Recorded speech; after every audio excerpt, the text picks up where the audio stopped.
Nous venons de terminer la théorie portant sur la réflexion de la lumière. Maintenant, nous allons voir un deuxième phénomène lumineux, la réfraction de la lumière. Souvenez-vous qu'en début d'année, nous avions observé plusieurs phénomènes lumineux et on avait mentionné que deux de ces phénomènes-là étaient pour être vus à fond. Donc, on a vu la réflexion sur un miroir plan et sur les miroirs courbes, la réflexion de la lumière, bien entendu. Et là, nous allons voir la réfraction de la lumière.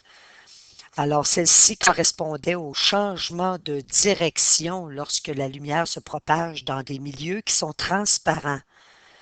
Donc, ces milieux-là ont des propriétés optiques qui sont différentes. Et on dit que la surface qui sépare les deux milieux se nomme dioptre. Allons observer une illustration. Alors, c'est l'illustration, en fait, c'est la démonstration que nous avions dans les postes d'observation en début d'année en lien avec les phénomènes lumineux.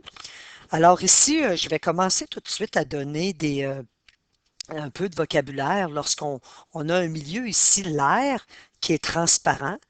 Alors, on pourrait dire que ce milieu-là, par exemple, si on considère que les rayons arrivent de l'air vers l'eau, on pourrait dire que c'est un milieu 1 transparent. Et dans quelques minutes, nous allons associer une propriété caractéristique au milieu transparent, c'est-à-dire l'indice de réfraction qui va être identifié par la variable n. Attention, nous sommes en physique, nous ne sommes pas en chimie. En chimie, le n veut dire la quantité en mol, mais en physique, c'est un indice de réfraction.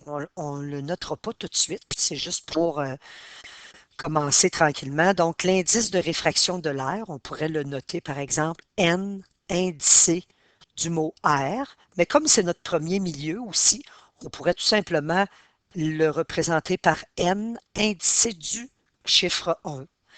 Et l'eau étant notre milieu 2, alors même chose, l'eau a des propriétés caractéristiques en lien avec la lumière qui permettent en fait de réfracter la lumière. Et une de ses propriétés, l'indice de réfraction, alors on pourrait l'appeler N de l'eau, tout simplement, ou comme c'est le milieu 2, on pourrait l'appeler tout simplement l'indice de réfraction du milieu 2. On va revenir sur ces notions-là. Alors, comme on mentionnait tantôt, c'est des propriétés caractéristiques. En fait, l'indice de réfraction associé à l'air est égal à 1. En fait, il se rapproche de l'indice de réfraction qu'on retrouve dans le vide. Donc, c'est très, très près Dans le vide, on retrouve un indice de réfraction de 1. Alors, dans l'air, c'est un indice de réfraction qui a à peu près la même valeur, donc avec quelques décimales, donc environ pour l'air de 1,00029. Donc, on va l'approximer à 1.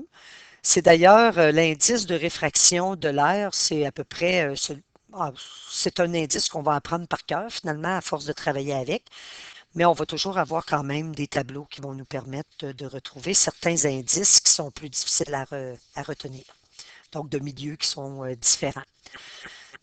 L'indice de réfraction de l'eau, encore là, il y a un tableau qui nous le donne. Il est égal environ à 1,33. Donc, on va travailler, on va comprendre ce que ces valeurs-là veulent dire. On va comprendre aussi comment les rayons lumineux qui traversent ces milieux-là vont se comporter, dépendamment si le premier milieu ou le deuxième milieu ont des indices qui sont inférieurs ou supérieurs lorsqu'on va comparer les milieux. On fait un rappel aussi, on avait donné des exemples de phénomènes de réfraction au début de l'année lorsqu'on avait observé les différents phénomènes lumineux. On avait parlé du mirage.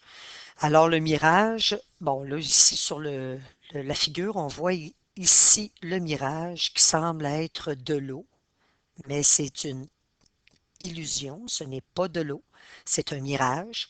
Et cela est dû tout simplement à la masse volumique de l'air chaud. Donc, tout près du sol, le sol est très chaud, nous avons de l'air chaud. Et cette masse volumique-là, ça c'est le symbole ρ, hein, associé à la masse volumique en sciences. Alors, la masse volumique de l'air chaud est inférieure à la masse volumique de l'air froid. Donc, lorsque on a de l'air qui est qui est un petit peu au-dessus du sol et non très très près du sol, ben cet air-là va être un peu plus froid.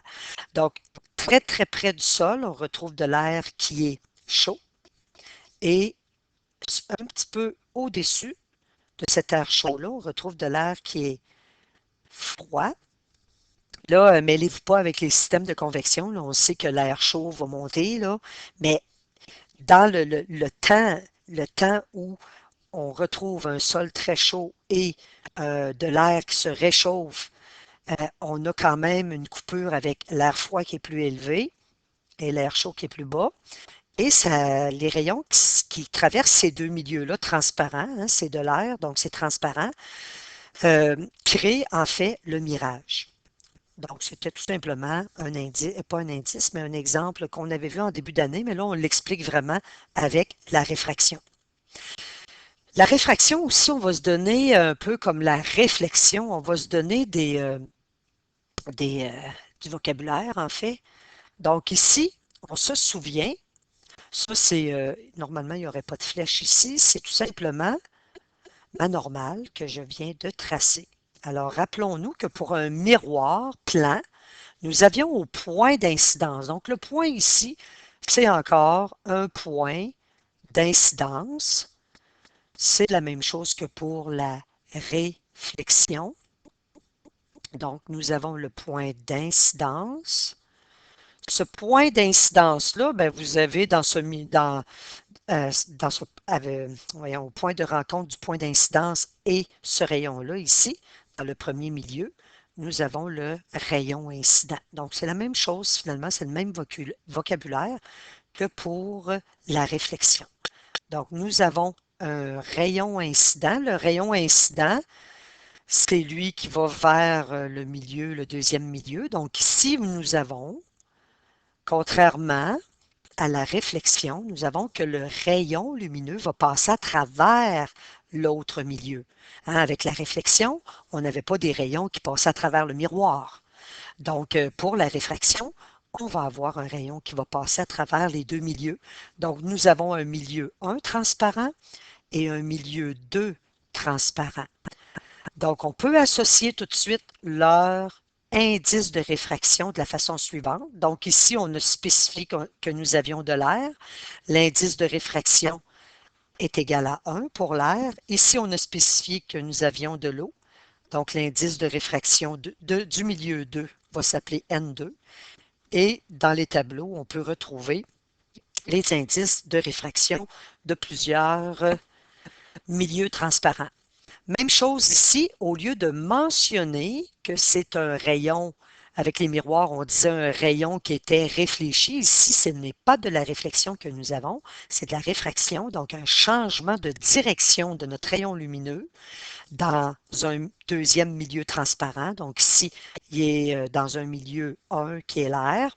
Et en traversant le deuxième milieu transparent, il va avoir une déviation. Cette déviation-là, elle peut, en fait, ce rayon-là peut s'éloigner de la normale ou se rapprocher de la normale. Ça va dépendre des indices de réfraction que nous avons dans les différents milieux. Alors ici, au lieu de l'appeler le rayon réfléchi, parce qu'on n'a pas de réflexion ici, on l'appelle le rayon tout simplement réfracté. On aura deviné aussi que si on parle de rayon réfracté, de rayon incident, on parle aussi, tout comme la réflexion, d'angle d'incidence. On peut l'appeler θ1 hein, ou θi.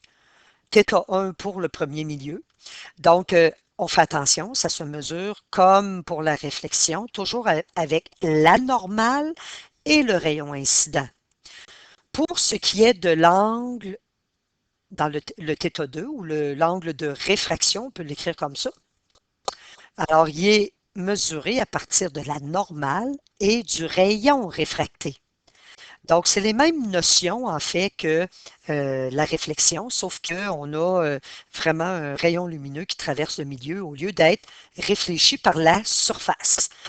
Et ici, la séparation entre les deux milieux, on le rappelle, on l'avait mentionné tantôt, on appelle ça tout simplement le dioptre.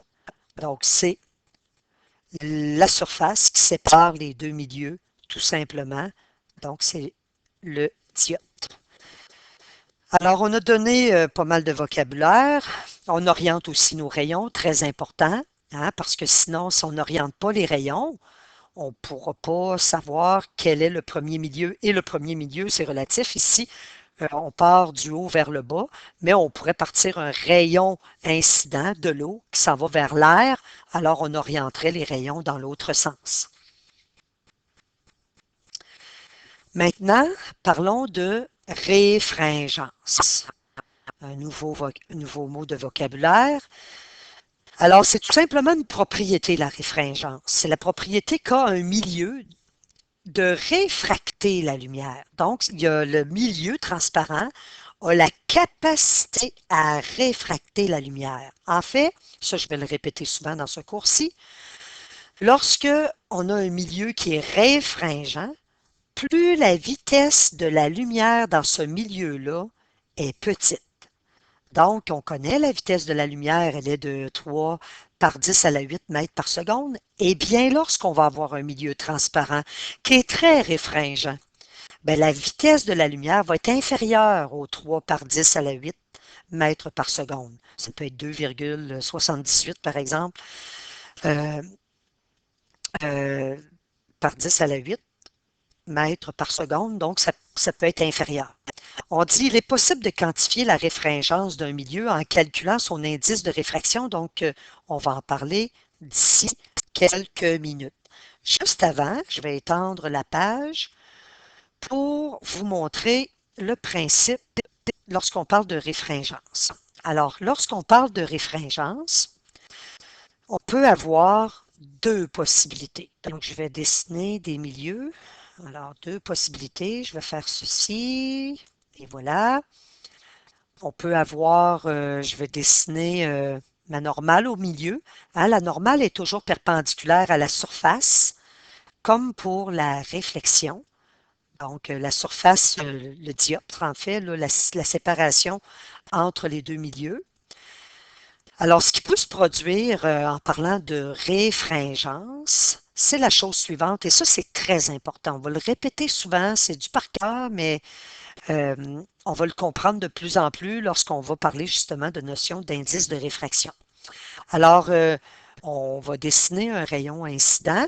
Alors, ce qui peut se produire, j'ai un rayon incident dans les deux cas, par exemple, et ce qui peut se produire, c'est la chose suivante.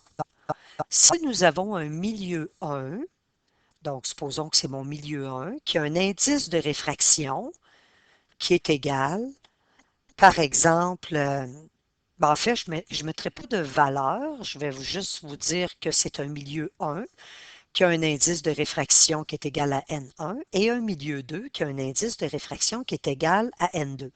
La même chose ici, et voilà. On va orienter correctement notre rayon incident.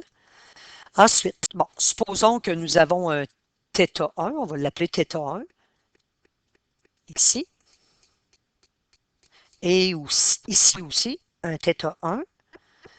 Bon, alors ce qui peut se produire, c'est la chose suivante.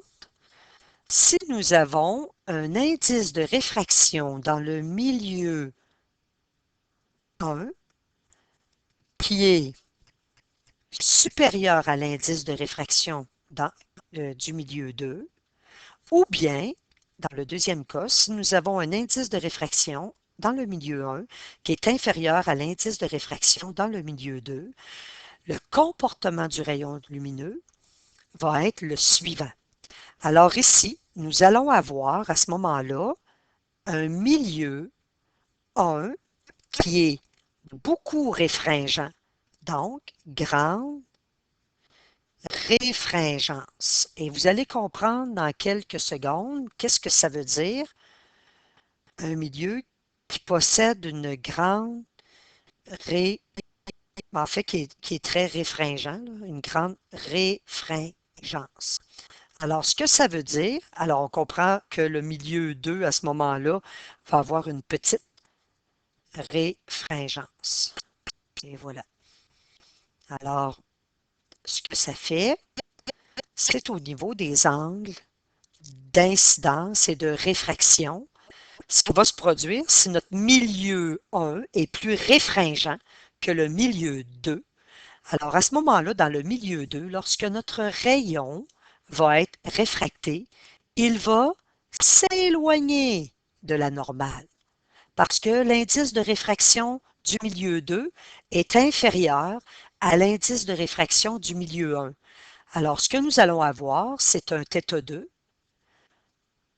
et la relation que nous avons, si l'indice de réfraction dans un milieu 1 est supérieur à l'indice de réfraction dans un milieu 2, nous allons avoir que l'angle du milieu 1 va être inférieur à l'angle du milieu 2. En fait, je vais vous expliquer de façon intuitive qu'est-ce qui amène un changement de direction, puis qu'est-ce qui amène justement un changement marqué de la direction du rayon lumineux. Le deuxième cas que nous avons juste à droite ici, c'est l'inverse en fait. Alors, si nous avons un indice de réfraction qui est petit, alors le pouvoir de faire, donc le pouvoir de réfringence, la réfringence va être petite à ce moment-là. Donc, vous avez un petit indice de réfraction, donc vous avez une petite réfringence. Donc, une petite réfringence. Vous avez un grand indice de réfraction, vous avez une grande réfringence. En fait, la réfringence, c'est la capacité à faire dévier le rayon lumineux dans le milieu. Alors, on associe toujours un grand indice de réfraction à une grande réfringence, un grand pouvoir de faire, donc un grand pouvoir au niveau de faire réfringer, de un grand pouvoir de réfringence, en fait. Alors ici, qu'est-ce qu'on va retrouver? Vous avez donc un milieu qui est plus réfringent. Un milieu qui est plus réfringent va faire en sorte que le rayon dans ce milieu-là va être près de la normale.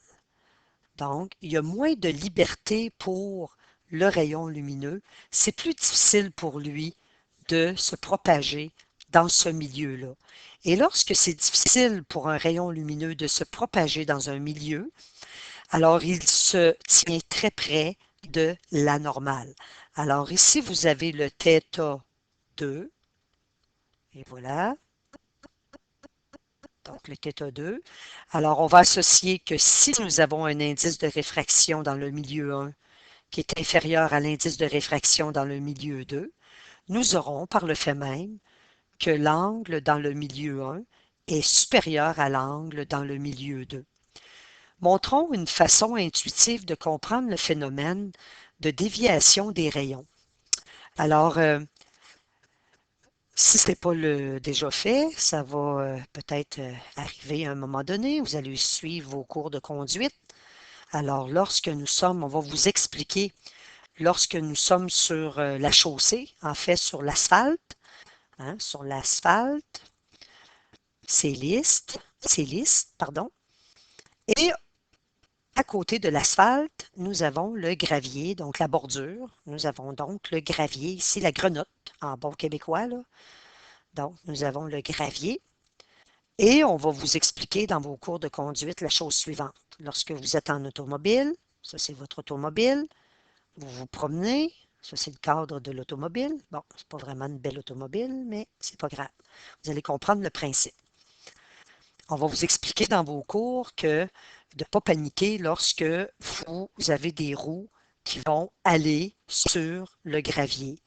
En fait, ça va donner comme un coup dans le volant parce que la raison de ça, c'est que vous avez deux surfaces. Donc là, je suis en train de faire une analogie avec nos milieux transparents. On s'entend que de l'asphalte, c'est pas un milieu transparent, le gravier non plus, mais c'est juste pour faire une analogie. Imaginez que vos roues, ce sont des rayons de lumière et elles ont sur l'asphalte ces roues-là la même vitesse. Donc les quatre roues ont la même vitesse.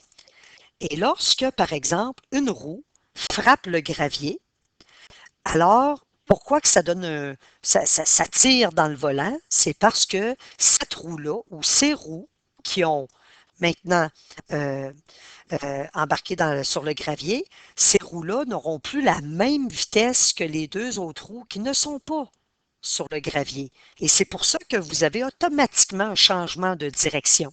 Il ne faut surtout pas donner de coup de volant. Il faut ramener l'automobile tranquillement. Alors, l'analogie que je veux faire, c'est justement ça, c'est si vous avez un milieu, ici j'ai ma normale, hein, qui est perpendiculaire à mon milieu, et lorsque vous avez un rayon qui se promène, qui se propage, il y a une certaine vitesse. Donc, c'est comme s'il était, mettons, sur l'asphalte. Lorsqu'il arrive sur, euh, dans un milieu qui est différent du milieu 1, eh bien, ce rayon-là, tout comme lorsque les roues arrivent sur le gravier, donc il va être ralenti dans sa course, ou en tout cas, du moins, pas nécessairement ralenti. Ça va dépendre des indices de réfraction. Ça peut être augmenté aussi, cette vitesse-là. C'est sûr qu'en optique, là, c'est pas la même analogie là, que pour le gravier et l'asphalte. Normalement, on n'est pas en mesure de dire exactement là, euh, dépendamment de la grosseur du gravier, à quelle vitesse vont aller nos roues. Mais en tout cas, bref, les roues qui sont sur le gravier et celles qui sont sur l'asphalte n'auront pas la même vitesse. Alors, lorsqu'on change de milieu, donc supposons que mon milieu 1, c'est l'analogie, donc l'asphalte, mon milieu 2, c'est le gravier, alors il va avoir, hein, comme je disais tantôt, et ça va donner un coup dans le volant parce que les roues ne sont plus à la même vitesse et la même chose pour la réfraction, les roues ne seront plus à la même vitesse et là, il va y avoir un changement de direction de notre rayon lumineux dans le deuxième milieu. Ce changement-là, ben, on vient de le voir, hein? Ce changement de vitesse-là peut amener quoi? Peut amener que le rayon réfracté s'éloigne de la normale ou se rapproche de la normale.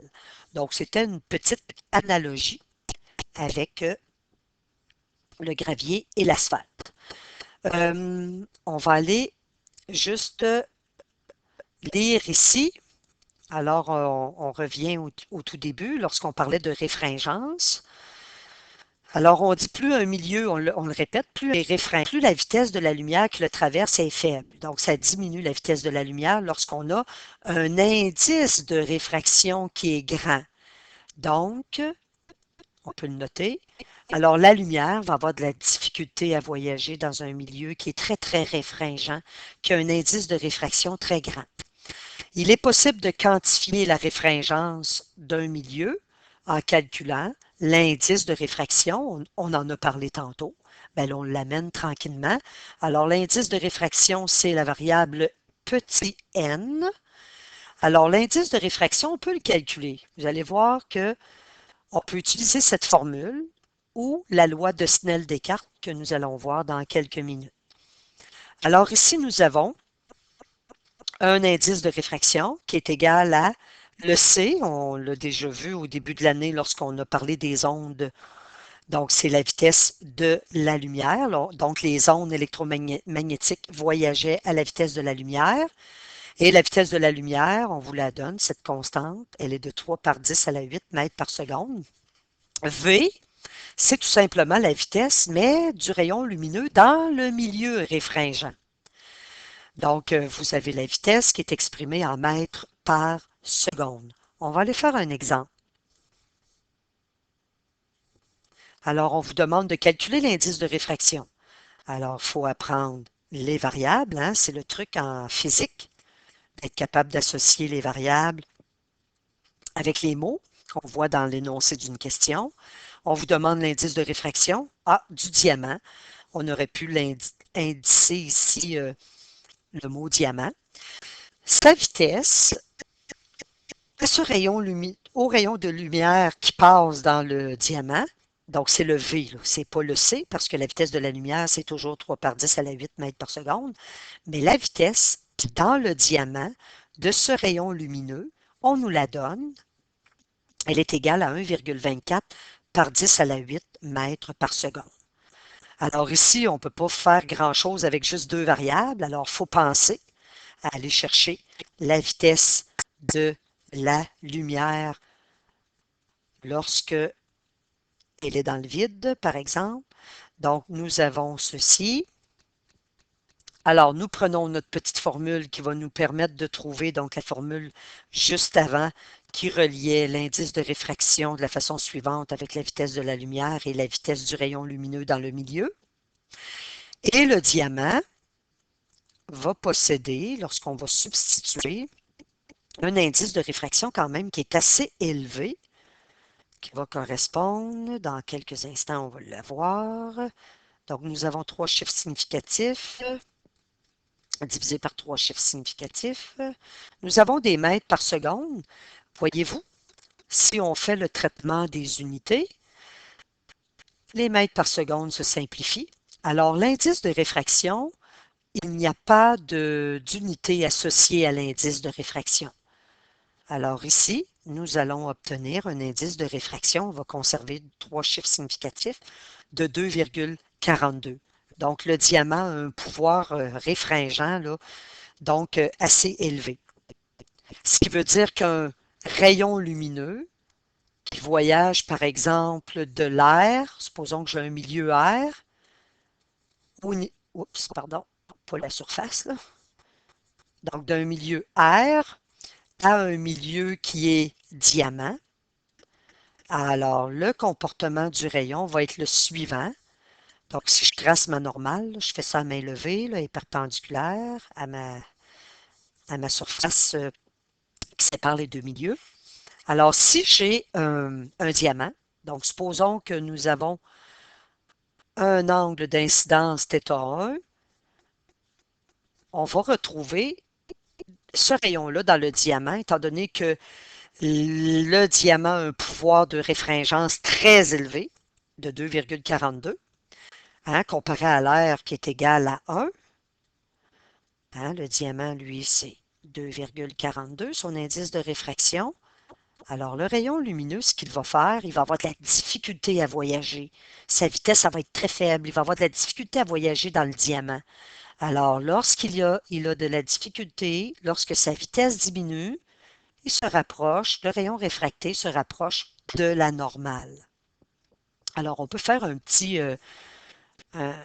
retour, pas un petit retour, mais un petit nuage important, là, ou des étoiles. Alors, si vous avez un indice de réfraction qui est grand, alors vous avez un milieu très réfringent.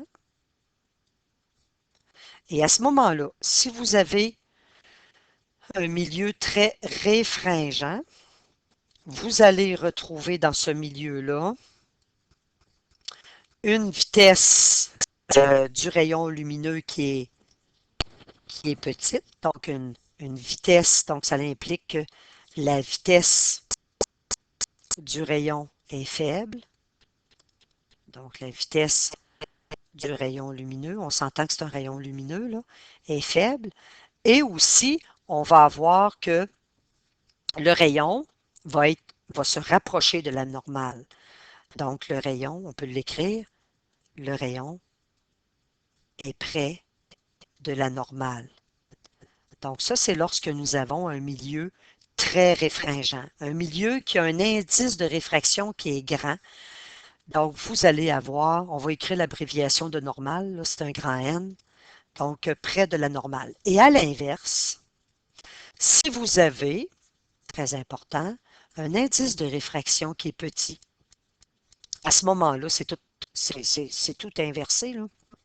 On dit que le milieu est peu réfringent. À ce moment-là, le rayon lumineux a beaucoup de liberté il va avoir une grande vitesse, donc vitesse élevée.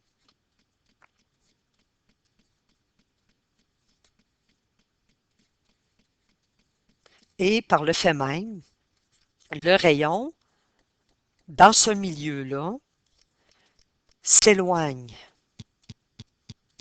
de la normale. Il y a beaucoup, beaucoup, beaucoup de liberté. Donc, il va s'éloigner de la normale, tout simplement. Donc, ça, c'est important de retenir ça. Passons maintenant, on va continuer, on va donner du vocabulaire, en fait, pour parler, par exemple, de l'indice de réfraction absolue. C'est du vocabulaire, il ne faut pas s'enfarger avec ça. C'est tout simplement lorsque le premier milieu, c'est de l'air et que le deuxième milieu, c'est un autre milieu transparent. Donc, c'est tout simplement lorsque on va vous demander, supposons que nous avons deux milieux, un milieu 1 qui est l'air et un milieu 2 qui peut être, par exemple, de l'eau.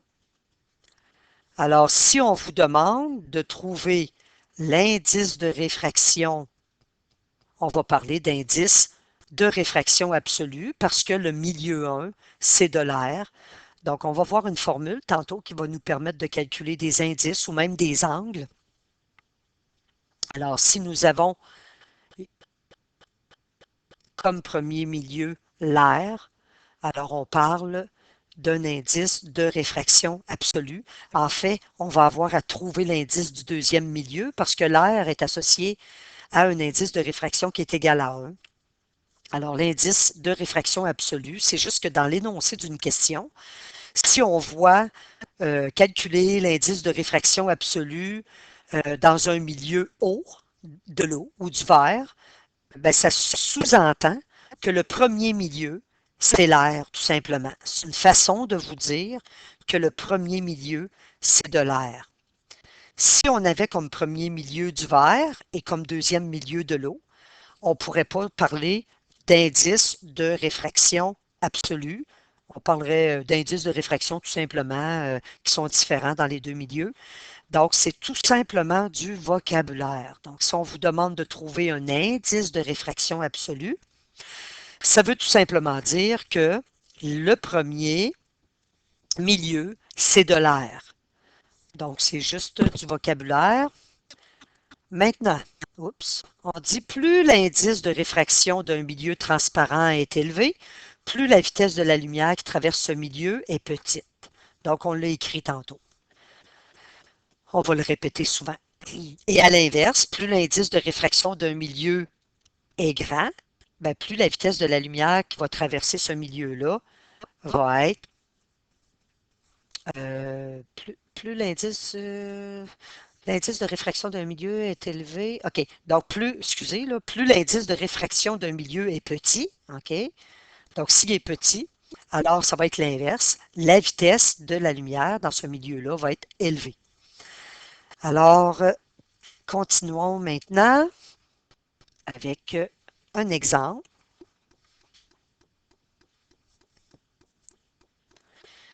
Ici, juste un peu, plus l'indice de réfraction, ça va. Bon, l'exemple. Nous avons du verre qui a un indice de réfraction de 1,50. En passant, vous n'avez pas à apprendre par cœur les indices de réfraction, on va vous les donner. On dit le verre va freiner à ce moment-là davantage la lumière que l'eau, parce que l'indice de réfraction de l'eau est inférieur. On va dire à ce moment-là que le verre est un milieu plus réfringent que le milieu eau. Donc, c'est si on faisait, par exemple, la représentation, on va le faire correctement. Donc, on va faire nos deux milieux. Donc, supposons, on va séparer nos deux milieux. Donc, supposons que nous avons, on va dessiner la normale. Oups. Donc, supposons que nous avons un rayon incident ici qui part de l'air.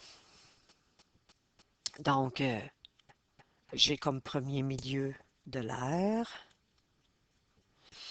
et que nous allons vers le vert.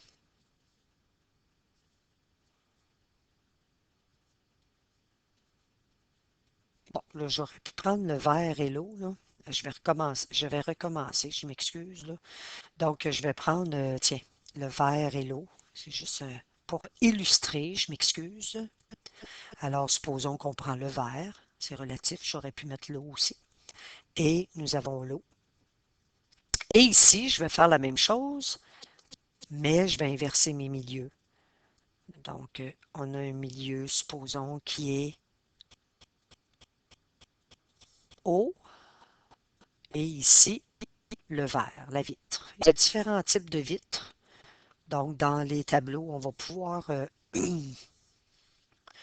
trouver leur indice de réfraction.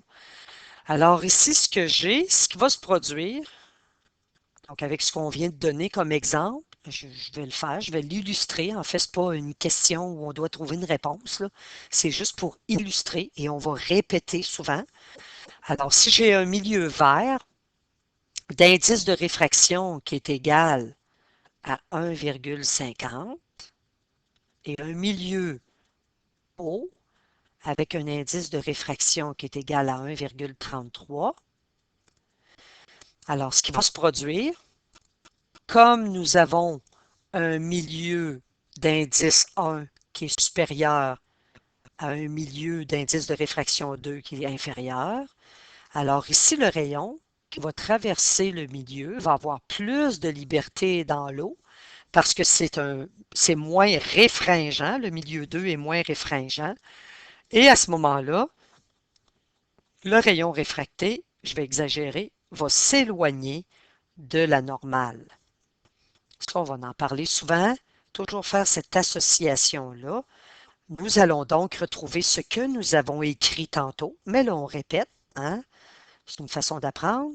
Répéter, répéter, répéter, répéter. Alors, ça implique à ce moment-là que l'angle d'incidence du milieu 1 est inférieur à l'angle de réfraction, donc le milieu 2. Et par le fait même, donc ici, comme je l'ai mentionné, nous avons du vert vers l'eau. Alors ici, c'est très, dans ce milieu-là, très réfringent. Et on avait mentionné tantôt, lorsqu'un milieu est très réfringent, eh bien, le rayon, il est plus près de la normale. Et c'est le cas. Regardez, le rayon, il est plus près de la normale. Et lorsqu'un milieu est moins réfringent, le rayon a plus de liberté, il va plus rapidement et il s'éloigne de la normale. Et si on avait l'inverse, si on avait l'eau, donc d'indice de réfraction, donc le milieu 1 devient... Comment on fait pour voir que le milieu 1, c'est l'eau ici? C'est l'orientation de notre rayon. Ça montre que c'est le rayon incident. Le rayon incident est toujours dans le milieu 1. Alors, un indice de réfraction de 1,33. Ici, un indice dans notre milieu 2 qui est égal à 1,50. Si on prend ça dans les tableaux, le vert en général, c'est autour de 1,50. Alors, ce qui va se produire ici, comme le milieu 2 est un milieu plus réfringent par rapport au milieu 1, alors moins de liberté pour le rayon. Le rayon a plus de difficulté à voyager dans un milieu où l'indice de réfraction est très grand. Il va avoir tendance à rester près de la normale. Alors, c'est ce qu'on va voir comme comportement. Essayez de prendre une photographie de ça. C'est très important de retenir ça. Alors, le θ1 va être supérieur au θ2 lorsque nous avons que l'indice de réfraction du premier milieu est inférieur à l'indice de réfraction du deuxième milieu. Ça implique à ce moment-là que votre θ1 y est plus grand que le θ2. Très, très, très, très, très, très, très important de reconnaître, de retrouver cette information. Et encore là, le milieu qui a un indice de réfraction élevé est un milieu plus réfringent. Un pouvoir de réfringence élevé entraîne une diminution de la vitesse du rayon lumineux dans ce milieu-là, par le fait même, un rayon qui se rapproche de la normale. On va voir un autre dessin ici. Alors, ça, c'est une autre représentation. On a un milieu R d'indice de réfraction qui est égal à 1. On a un milieu vert, donc supposons un indice de réfraction qui est égal à 1,50. On nous a donné ici un angle de 61,1 degrés. Dans quelques instants, on va être capable de calculer. Donc ça, c'est le θ1 ou θi. Et ça, c'est le θ2. Et voilà, là, j'ai pris cette image-là sur Google, donc on n'avait pas vraiment les bonnes représentations. Là, je vais l'écrire, je vais le faire un petit peu plus de façon élégante. Alors, nous avons notre θ1 et notre θ2. Euh, dans quelques instants, avec une loi qui va s'appeler la loi de Snell-Descartes, on va être capable de trouver l'angle, donc qui est de 36 degrés ici, lorsque j'ai comme milieu 2 le vert. Donc, c'est tout simplement pour vous montrer les différents milieux, comment on les sépare. Le dioptre qui est ici, vous avez le point d'incidence, la normale qui est perpendiculaire à notre milieu, rayon incident, rayon réfracté. On a un indice de réfraction dans le milieu 1 qui est inférieur à l'indice de réfraction dans le milieu 2. Donc, le rayon dans le milieu 2 va être plus près de la normale. Hein? Dans le milieu 1, le rayon va être plus éloigné.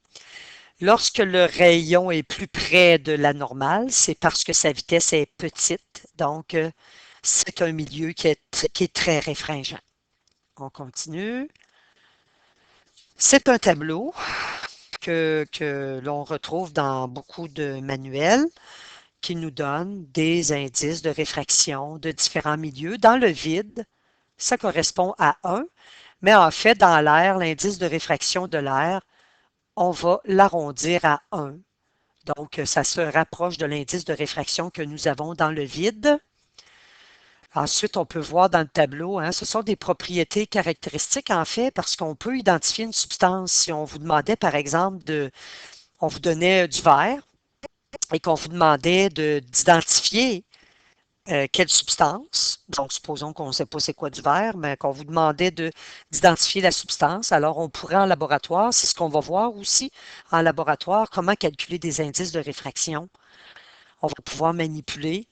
Et si vous trouvez, par exemple, un indice de réfraction égal à 1,5, ben ça veut dire que votre substance qui a été traversée par le rayon lumineux, c'est du verre.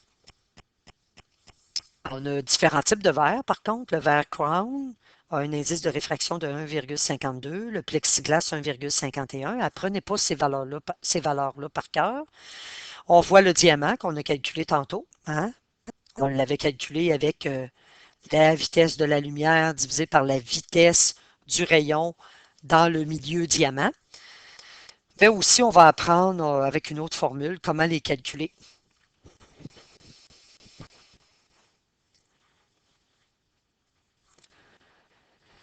Maintenant, on parle aussi d'un autre vocabulaire, l'indice. On avait vu tantôt l'indice de réfraction absolue, là, qui était en lien avec un premier milieu qui était l'air et un deuxième milieu qui était un autre milieu autre que l'air. Alors là, ici, on parle d'indice de réfraction relatif. L'indice de réfraction relatif, c'est tout simplement lorsqu'on compare l'indice de réfraction du deuxième milieu par rapport au premier milieu.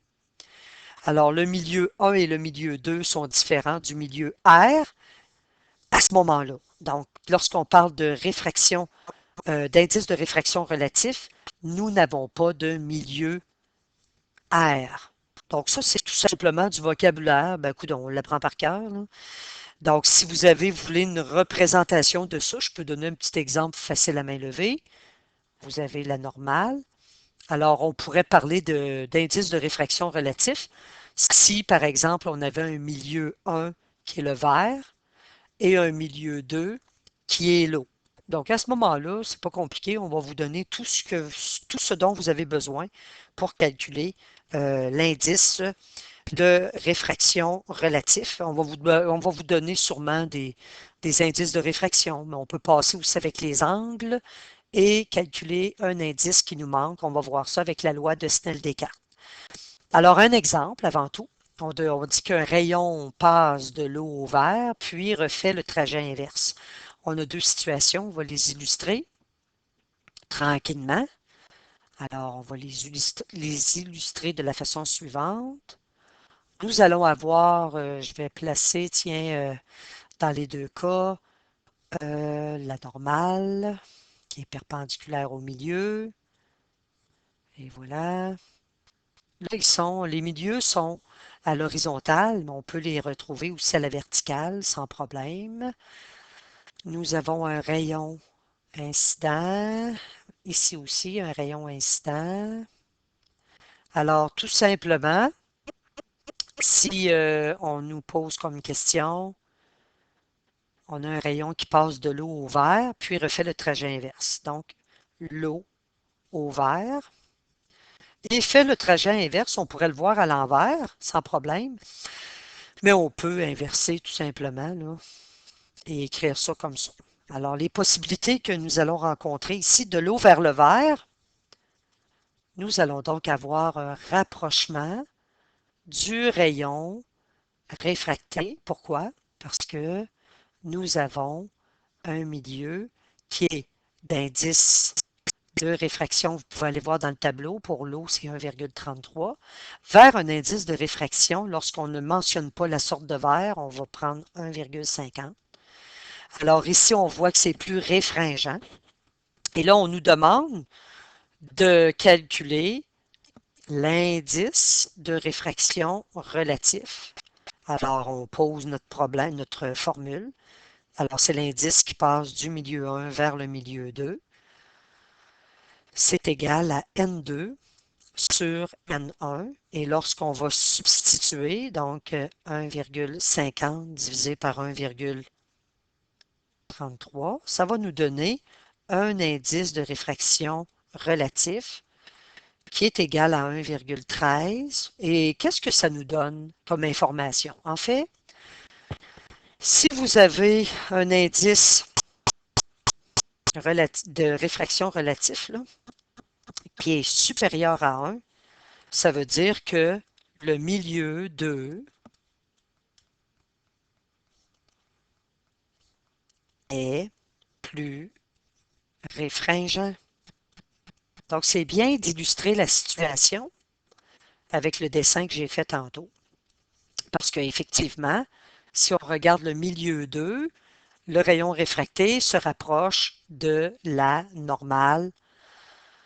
Et aussi, si on avait à regarder les mesures d'angle, lorsque nous avons un milieu moins réfracté vers un milieu plus réfracté, nous avons ceci. Un milieu, pardon, pas plus réfracté, là, mais un milieu moins réfringent vers un milieu plus réfringent. Nous avons comme comportement que l'angle d'incidence ou l'angle dans le milieu 1 va être supérieur à l'angle dans le milieu 2. Je le répète souvent, là, mais il faut faire l'association. Et aussi, on a que la vitesse ici, là, elle est faible de ce rayon. Donc, vitesse faible parce que le milieu est très réfringent. On va aller traiter l'autre côté maintenant. Ici, ce qu'on va avoir, lorsque le rayon va passer dans le milieu 2 qui est l'eau, hein, ben, on aurait pu tout simplement aller dans le sens inverse, mais j'ai décidé de réécrire, de refaire l'illustration, mais en inversant les deux milieux. Ça revient au même. Alors, on va avoir plutôt un rayon qui va s'éloigner de la normale. Et si on nous demande à ce moment-là de calculer l'indice de réfraction relatif, nous aurons à ce moment-là la chose suivante, toujours la même formule. Alors, on inverse. C'est 1,33, hein, l'indice ici. Dans le milieu haut, c'est 1,33. Dans le milieu vert, c'est 1,50.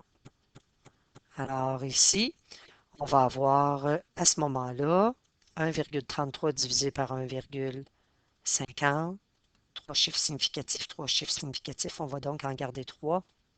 Ça va nous donner 0,0 887. Il n'y a pas d'unité associée non plus à l'indice de réfraction relatif. Donc, même chose, même déduction. Ici, lorsque vous avez un indice de réfraction relatif qui est inférieur à 1, c'est le cas ici. Alors, c'est tout simplement le milieu 1. On peut dire aussi le milieu 2. Donc, c'est le milieu 2 qui est moins réfringent. Donc, le milieu 2 est moins réfringent. Et voilà. Procédons maintenant à la suite de la théorie. On va commencer à faire de la géométrie. La géométrie de la réfraction. Un peu, souvenez-vous, comme avec la réflexion. La géométrie de la réflexion, c'était de faire ressortir des formules pour aller calculer des valeurs manquantes. Alors ici, on fait un petit rappel. Nous avons notre rayon incident. C'est celui qui se dirige vers la surface de séparation des deux milieux. Nous avons donc, ici, ils ne l'ont pas fait en pointillé, mais nous avons donc la normale qui traverse les deux milieux. Elle est à angle droit. Nous avons par la suite l'angle d'incidence du milieu 1 et nous avons l'angle de réfraction dans le milieu 2. Nous avons le rayon réfracté. Donc, procédons tranquillement à des petites lois. Donc, passons à des petites lois tranquillement. Avant tout, le rayon réfracté et l'angle de réfraction. Donc, on a le rayon réfracté et l'angle de réfraction. On peut avoir deux cas. Donc, on les répète, ces deux cas. On va les illustrer dans quelques secondes. On peut avoir le cas où vous avez un indice de réfraction dans le milieu 1 qui est inférieur à l'indice de réfraction dans le milieu 2. À ce moment-là, nous avons que le milieu 1 est moins réfringent. Donc ça, je vais le répéter souvent, que le milieu 2. À ce moment-là, la vitesse du rayon lumineux dans le milieu 1, elle va être supérieure à la vitesse du rayon lumineux dans le milieu 2. Donc, ça va aller plus vite dans le milieu 1, le rayon va aller plus rapidement. Le rayon réfracté, lui, par contre, étant donné que le milieu 2 est très réfringent, il va se rapprocher de la normale. On va le représenter, on va l'illustrer dans quelques secondes.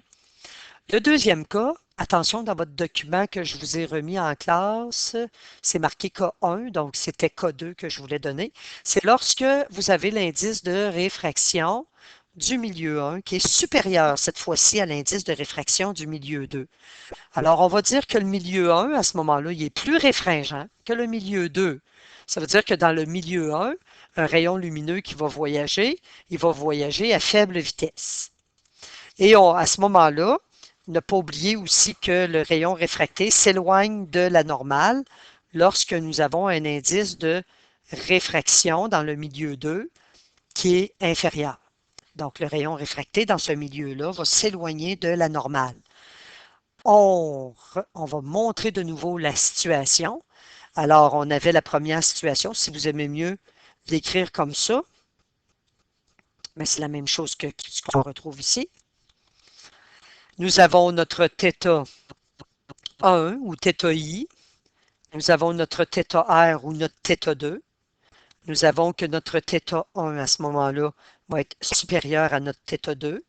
Ça, c'est lorsque nous avons un indice de réfraction du milieu 1 qui est inférieur à l'indice de réfraction du milieu 2. On répète à ce moment-là que le milieu 2 est plus réfringent. Alors, le rayon lumineux va avoir plus de difficultés donc à circuler dans ce milieu-là. Sa vitesse va être inférieure à celle de la vitesse de la lumière. Le deuxième cas, c'était lorsque l'indice de réfraction du milieu 1 est supérieur à l'indice de réfraction du milieu 2. Alors, on voit bien que le rayon s'éloigne de la normale. Ici, vous avez un θ1 ou un θi. Ici, vous avez un θ2 ou un θr pour angle de réfraction. Donc, ce que nous retrouvons, c'est un angle dans le premier milieu qui est inférieur à l'angle dans le deuxième milieu. Encore là, vous avez, oups, on va écrire 2, hein, on va rester uniforme dans l'écriture. Alors, le milieu 2. Encore là, vous avez une vitesse aussi, je le répète, une vitesse pour le rayon lumineux qui va être inférieure ici dans le milieu 1. Mais lorsque la vitesse d'un rayon est supérieure est grande, alors le rayon s'éloigne de la normale. On poursuit maintenant avec les lois. On va se donner des formules. Lorsqu'on parle de loi, on parle de formules. Alors, la loi de la réfraction, vous allez en partie la découvrir dans le laboratoire, mais c'est une loi qu'on appelle la loi de Snell-Descartes. Mais avant, c'est la loi de Snell-Descartes, c'est celle qui nous donne une formule, mais avant, un peu comme on a fait avec la réflexion, on avait vu les lois de la réflexion, hein, que le rayon incident, la normale et le rayon réfléchi étaient dans le même plan, mais ici, c'est de la réfraction. Donc, la première loi de la réfraction dit que le rayon incident et le rayon réfracté sont situés de part et d'autre de la normale, donc de chaque côté. Ça, c'est important, ça. Ça, c'est une petite nuance, ça paraît niaiseux, là, mais je fais des milieux et souvent, nous sommes embêtés avec le rayon. Je vais faire une normale.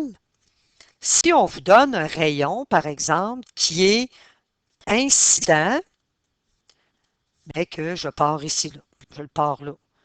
Bien, le rayon qui va être réfracté ne sera pas de ce côté-ci, là. Ne sera pas, c'est pas un rayon réfléchi non plus.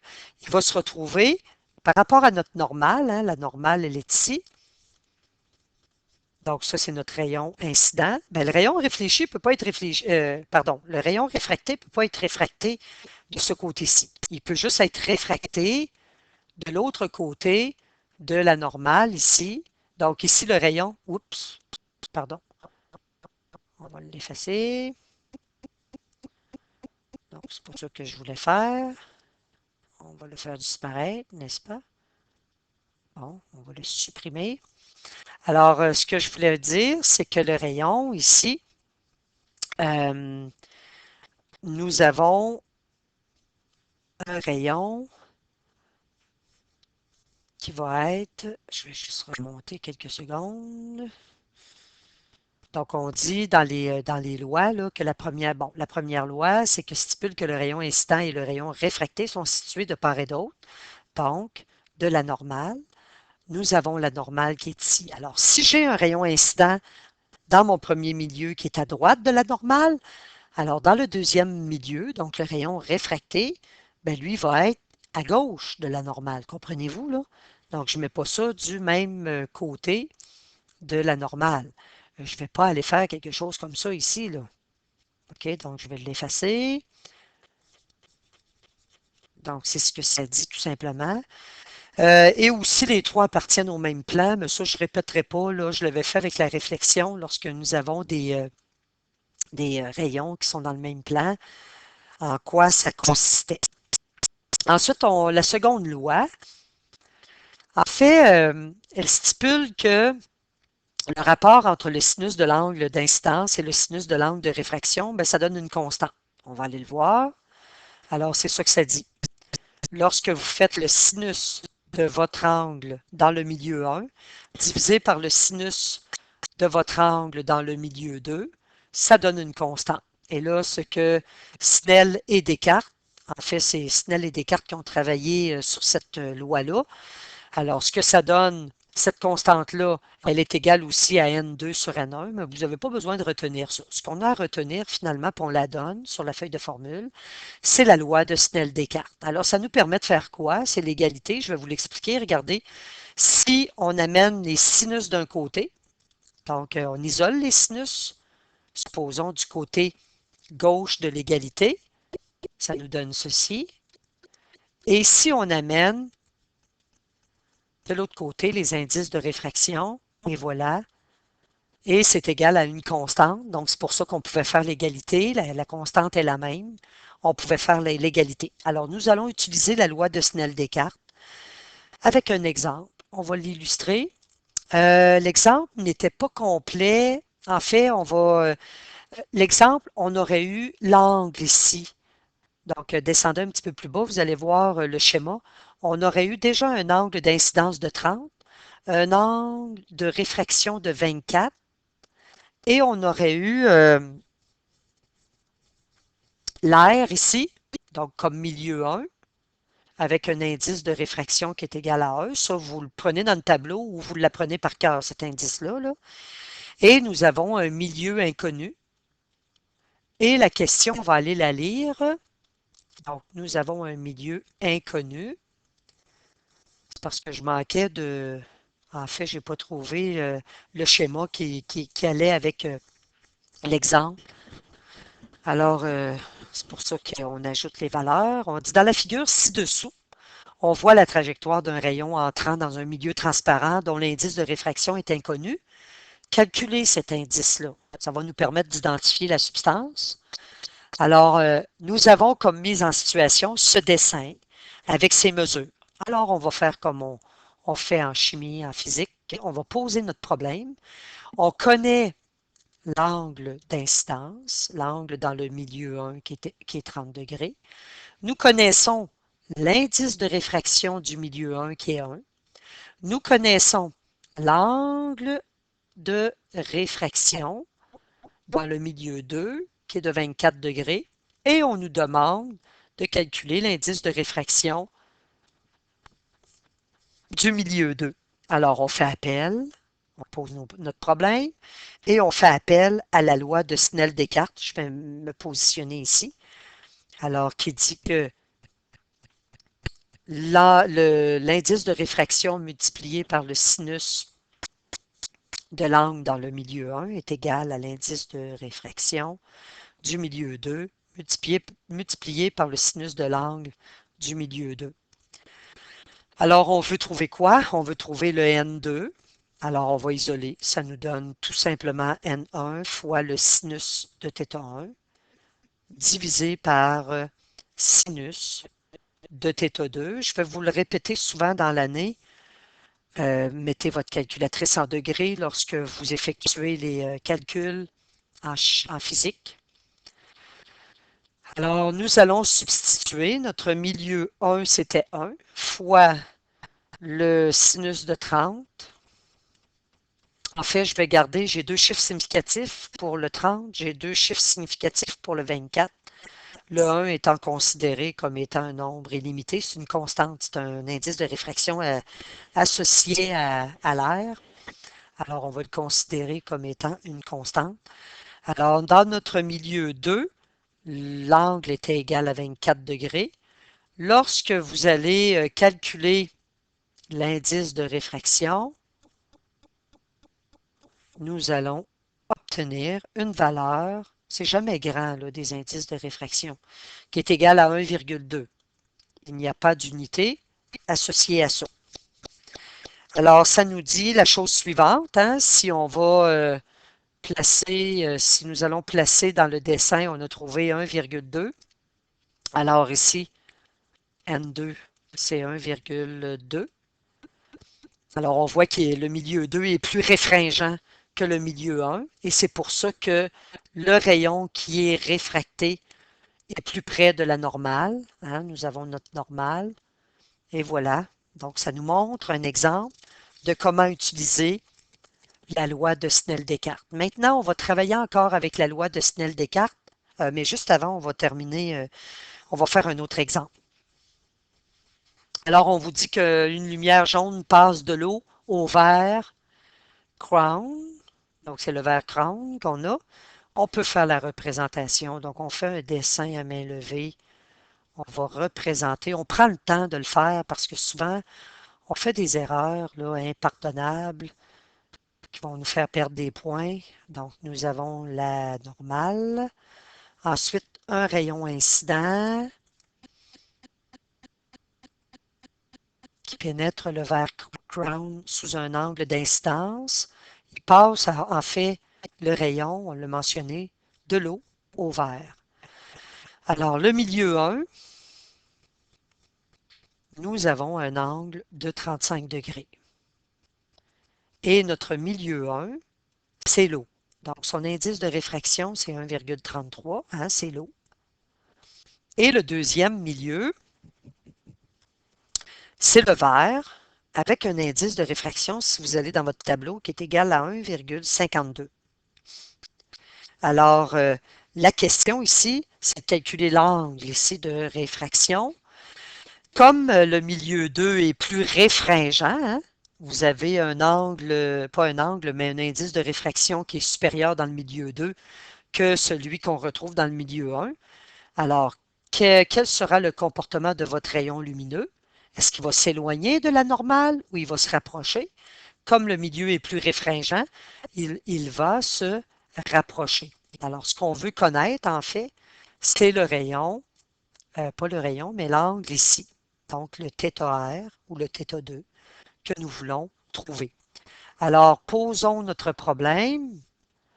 Lorsqu'on pose la situation, vous allez voir, il va se révéler, ça va vous inspirer, en fait, pour une formule. Alors ici, nous avons un θ1 qui est égal à 35 degrés, un indice de réfraction dans le milieu 1 qui est égal à 1,33, dans le milieu 2, un indice de réfraction qui est égal à 1,52 et on nous demande de trouver l'angle dans le deuxième milieu, l'angle du rayon entre le rayon réfracté et la normale. Alors, lorsqu'on pose le problème, nous avons comme inspiration la loi de Snell-Descartes. En fait, les deux scientifiques ont travaillé, Snell a travaillé en partie sur cette formule-là et Descartes est venu mettre de son grain de sel. On ne voulait pas de chicane entre les deux personnalités. Alors, on a décidé d'appeler cette loi-là la loi de Snell-Descartes. Je pense que dans votre manuel, il ne l'appelle pas comme ça. Je pense qu'il ne lui donne même pas de nom. Alors, qu'est-ce que nous voulons? Le θ2. On va isoler le terme qui contient le θ2, ce qui va nous donner, donc régler votre problème si vous avez de la difficulté à isoler, là. Alors, nous avons ceci. Bien sûr, on va devoir utiliser la fonction sinus moins 1 avec notre calculatrice si on veut l'angle à la toute fin. Donc, avant, je vais substituer mes valeurs. Nous avons donc 1,33 multiplié par le sinus de 35 degrés, le tout divisé par 1,52. Nous avons à ce moment-là que ça donne sinus de θ2. Si nous voulons avoir sinus, pas sinus, mais θ2, nous allons faire la valeur ici avec sinus moins 1 et ça va nous donner un angle de 30 degrés. N'oubliez pas que nous avons de la matière grise dans notre cerveau. On va aller voir, est-ce que c'est logique? Oui, on arrive à un angle ici de 30 degrés. C'est tout à fait logique, étant donné, je le répète, que le milieu 2 a un indice de réfraction supérieur au milieu 1. Donc, l'indice de réfraction du milieu 2 est supérieur à l'indice de réfraction du milieu 1. Ça implique que le θ1 va être supérieur au θ2. Et regardez l'angle dans le milieu 2. En effet, il est inférieur à 35 degrés. Donc, il est égal à 30 degrés. Donc, il est inférieur à 35 degrés. On continue. Voyons la dernière notion. C'est la notion de réflexion totale interne. Je vais vous montrer en laboratoire le principe de la fibre optique. La fibre optique est basée là-dessus. En fait, pour avoir la réflexion totale interne, ça nous prend une condition qui est la suivante, très importante, c'est que l'indice de réfraction dans le milieu 1 doit être supérieur à l'indice de réfraction dans le milieu 2. Si on n'a pas cette condition, on ne peut pas parler de réflexion totale interne. On va aller expliquer qu'est-ce que ça veut dire. Alors, la réflexion totale interne est un phénomène qui se produit lorsqu'un rayon lumineux passe d'un milieu réfringent à un milieu faiblement réfringent. Donc, on peut l'exprimer avec les indices de réfraction. Alors, On dit que, bon, un milieu faiblement réfringent n'est pas réfracté, mais entièrement réfléchi. On va aller voir la situation. Nous avons les trois. Donc, on a ici le rayon incident part du milieu ici qui est plus dense. Donc, il faut toujours avoir la condition suivante, c'est qu'un milieu 1, par rapport à un milieu 2, nous avons toujours le milieu 1 qui a un indice de réfraction supérieur au milieu 2. Donc, c'est normal. On peut voir que dans le milieu 2, le rayon réfracté s'éloigne de la normale. Ah, c'est quoi la notion d'angle critique? Euh, Pas d'angle critique, mais oui, la notion d'angle critique, c'est vrai, elle est associée avec la réflexion totale interne. Dans quelles conditions est-ce qu'on a de la réflexion totale interne? C'est lorsque l'angle critique, lorsqu'une fois qu'on l'a trouvé, on le dépasse dans le premier milieu, cet angle-là, et à ce moment-là, nous voyons de la réflexion qui va apparaître. Alors, je reviens à mon premier dessin. En fait, c'est toujours les mêmes milieux. OK? On a toujours que l'indice de réfraction dans le premier milieu est supérieur à l'indice de réfraction dans le deuxième milieu.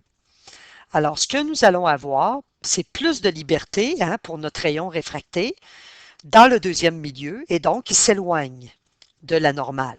Nous allons donc avoir toujours que θ1 va être inférieur à θ2.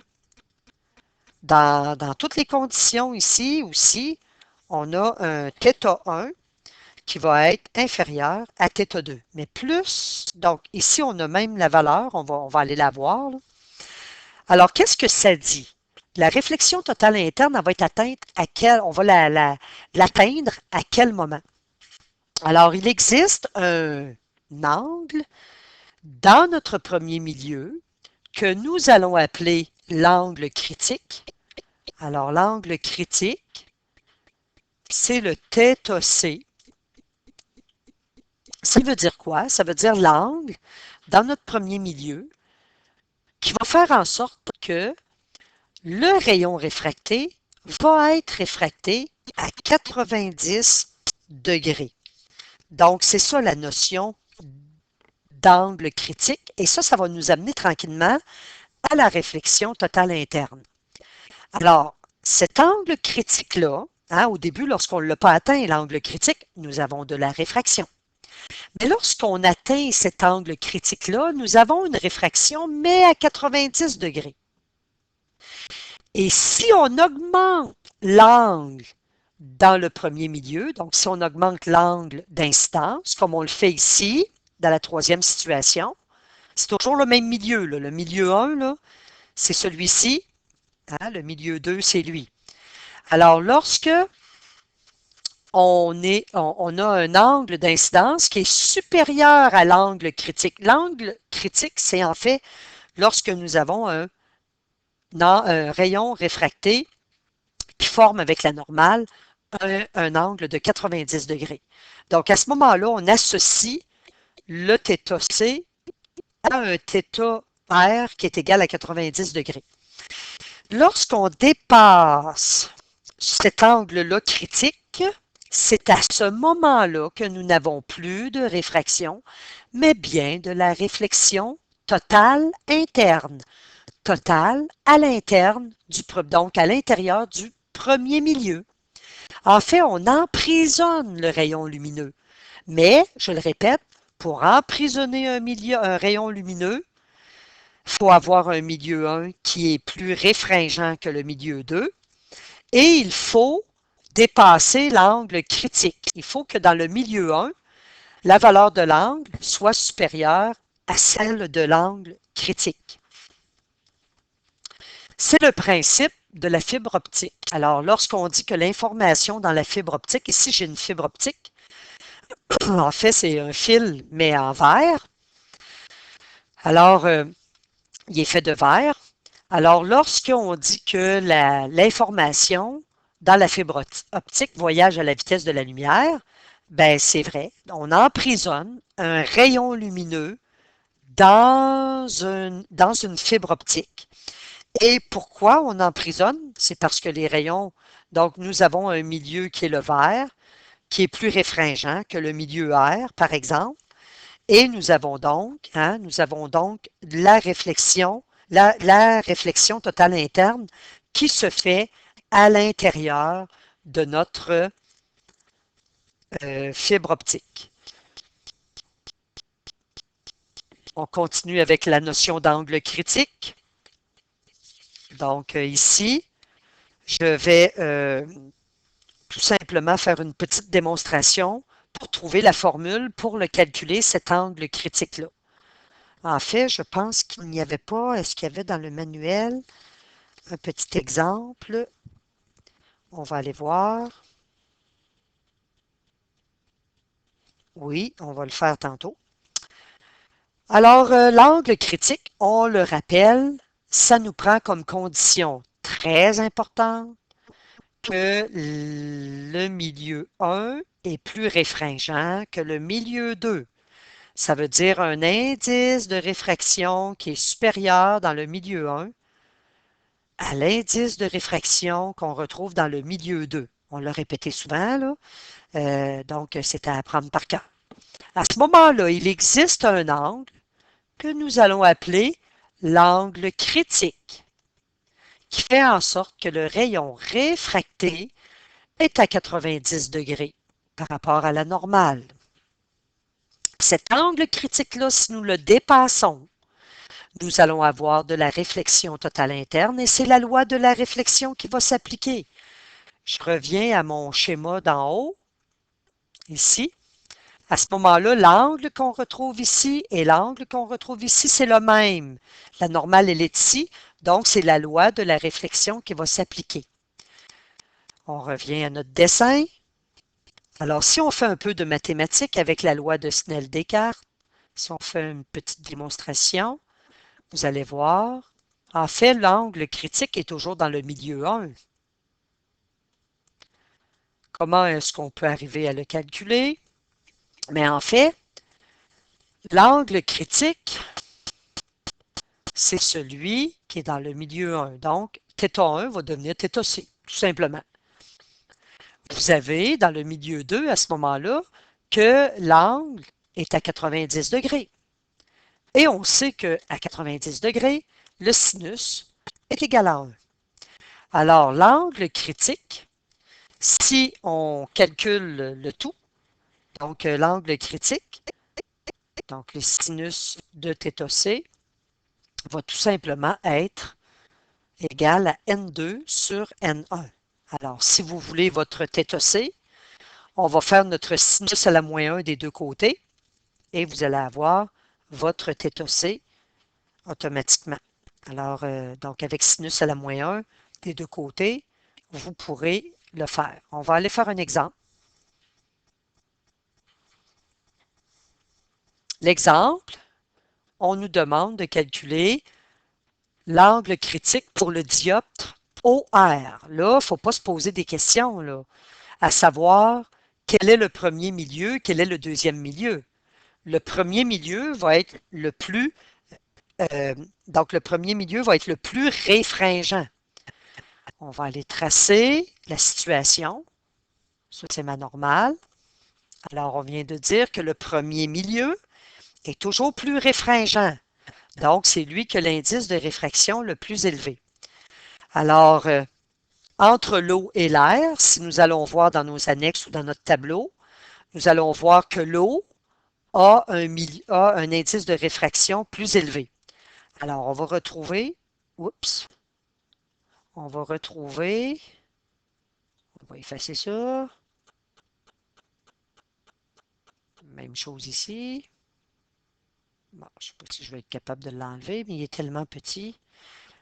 Bon, OK, donc on va retrouver un rayon incident. On va le dessiner.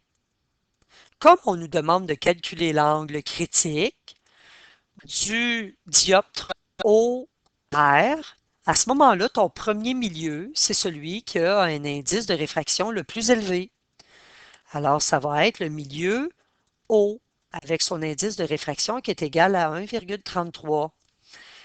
Pourquoi que je sais que le milieu 1, c'est celui qui est le plus Réfringent, c'est parce qu'on nous demande de calculer un angle critique et la notion d'angle critique a lieu si nous avons un indice de réfraction dans le milieu 1 qui est supérieur à l'indice de réfraction dans le milieu 2. Donc, je me dois de placer l'eau dans le milieu 1 à ce moment-là et l'air dans le milieu 2 avec son indice de 1. Qu'est-ce qui se produit? En fait, on veut trouver l'angle critique. C'est ce qu'on veut. L'angle critique est toujours dans le premier milieu, qui va faire en sorte que la réfraction va se faire à 90 degrés. Donc, le rayon réfracté va l'être à 90 degrés. Alors, on nous demande de calculer l'angle critique. Vous pouvez toujours utiliser la loi de Snell-Descartes. Vous n'avez pas besoin d'apprendre par cœur des formules. La seule chose que vous devez retenir, c'est que l'angle critique va prendre la place de θ1. Et en plus, l'angle dans le milieu 2 sera de 90 degrés. Et ça, on sait que ça donne 1. Donc, finalement, nous allons isoler le sinus de θc qui nous donne N2 sur N1.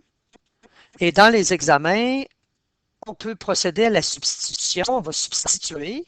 Et dans les examens, vous pourrez tout de suite montrer la valeur de l'angle. Vous n'avez pas besoin de m'écrire sinus moins 1. Si vous voulez le faire, c'est comme vous voulez. Alors, vous allez avoir, on peut le faire, là, on va pour le montrer au moins. Là, il y en a peut-être que c'est loin, ces notions-là. Alors, notre milieu 2, c'était un indice de réfraction de 1. Notre milieu 1, c'était un indice de réfraction de 1,33. Alors, si on veut calculer, si on veut trouver θc, on va faire sinus moins 1 pour trouver. Donc, on va faire ça des deux côtés. On va simplifier la chose. Donc, vous allez retrouver à ce moment-là θc qui va être égal à sinus moins 1 de cette fraction, donc qui est 1 sur 1,33. Vous avez une valeur pour l'angle qui va correspondre à 48,75 degrés. Alors, si on peut l'arrondir à 48,8, alors si on revient sur notre dessin, ça veut dire qu'à 48,8 degrés, nous avons, donc c'est ça la notion d'angle critique. C'est l'angle critique, là. Si on le dépasse, on va avoir une réflexion à ce moment-là. Alors ici, nous allons avoir une réfraction de 90 degrés. Et si dans cette situation-là, on dépassait, je vais faire la représentation rapide, la même situation en fait, si on dépassait de quelques degrés, supposons je suis rendu à 50 degrés et que j'ai les mêmes milieux, là, le milieu O et le milieu R, donc si je suis à 50 degrés, à ce moment-là, si vous essayez de trouver l'angle du rayon réfracté, votre calculatrice va vous donner erreur parce que ça ne pourra pas se résoudre. Vous pouvez l'essayer, là. Hein, supposons qu'on veut essayer de trouver le θ2 avec la loi de Snell-Descartes, ça va vous donner erreur sur votre calculatrice. À ce moment-là, qu'est-ce que ça veut dire? Ça veut dire que vous avez dépassé l'angle critique. 50 est supérieur à 48,8. À ce moment-là, vous allez avoir une réflexion totale interne. Et voilà. Le rayon va être réfléchi au lieu d'être réfracté et il va être réfléchi avec le même angle, 50 degrés. C'est la loi de la réflexion qui s'applique. Et voilà, ça termine la théorie sur la réfraction. Il vous reste juste à pratiquer.